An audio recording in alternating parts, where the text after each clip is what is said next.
After John is the book of Acts, and it completes this transition. Acts starts where?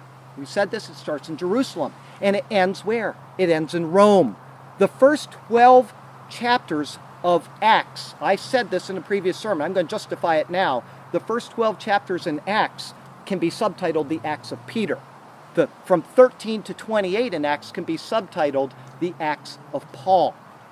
I'm going to show you some of the parallels from Acts, and God put these parallels in here to show a transition from Peter, the apostle to the Jews, to Paul, the apostle to the Gentiles. First one, Peter's work began by the Holy Spirit in Acts chapter 2. Acts chapter 13, Paul's work began by the Holy Spirit. Acts 2, Peter was thought to be drunk and then explains himself. Acts 26, Paul was thought to be mad and then explains himself. Peter's first sermon begins a new section of the book, Acts 2. Paul's first sermon begins a new section of the book, Acts 13. Peter has a time of work, preaching, and then persecution, Acts 2 through 11. Paul has a time of work, preaching, and then persecution, Acts 13 through 19. Peter has trouble after healing a man lame from birth, Acts chapter 3. Paul has trouble after healing a man lame from birth, Acts chapter 14.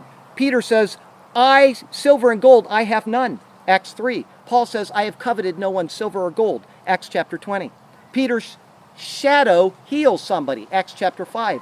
Paul's handkerchief heals somebody, Acts 19. Peter is arrested in the temple and taken to the Sanhedrin, Acts 4 and 5. Paul is arrested in the temple and taken to the Sanhedrin, Acts 21 and 23. Peter confronts Simon the sorcerer, Acts 8. Paul confronts Elymas the sorcerer, Acts 13.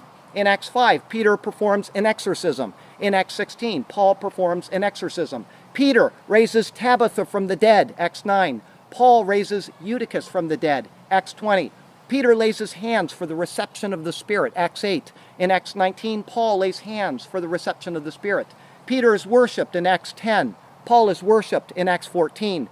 Peter is imprisoned with a miraculous escape, Acts 12. Paul is imprisoned with a miraculous escape, Acts 16. In Acts 12, angel stood by Peter. In Acts 27, an angel stood by Paul. Acts 10, Peter is called by vision to preach in Caesarea. Acts 16, Paul is called by vision to preach in Macedonia. In Acts 5, Peter's success brings Jewish jealousy. In Acts 13, Paul's success brings Jewish jealousy. Acts 9, Peter heals the bedridden Aeneas. Acts 28, Paul heals the bedridden father of Publius.